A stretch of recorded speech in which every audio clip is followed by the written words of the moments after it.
people experience things in life.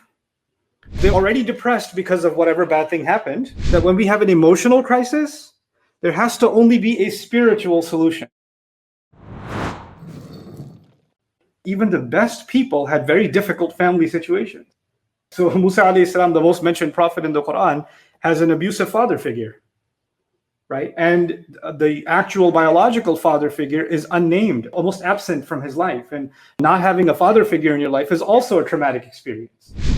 So there are multiple things from a psychological point of view at play that have to be taken into consideration that open the doors for a lot of guidance. Now, the reason I wanted to kind of enter into this subject a little bit is because often people experience things in life and they get so hurt by them.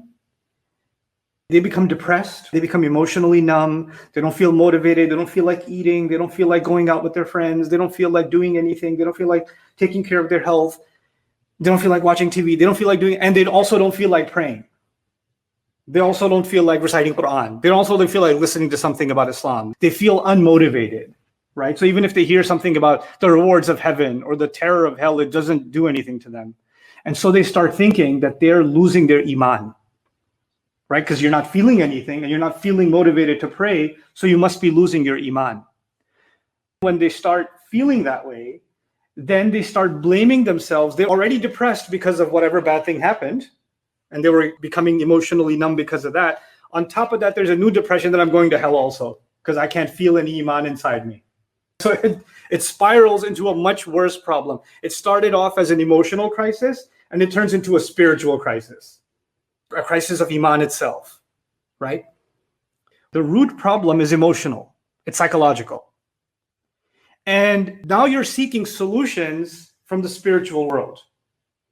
For example, if the root problem was you have high sugar, you're heading towards diabetes, then the solution to that problem, in addition to the Quran you're going to recite and the du'as you're going to make, is not going to get solved if you don't stop eating too much sugar.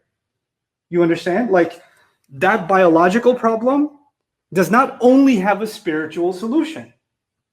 But for some reason, we've assumed that when we have an emotional crisis, there has to only be a spiritual solution, right? Which dua can I recite that I'll start feeling better? I keep getting anxiety. I keep feeling hopeless. Give me something I can recite that'll make me feel better. You're looking for a spiritual solution. It came into existence as a result of an emotional crisis. And you don't address that emotional crisis, then you're not going to be addressing the real problem.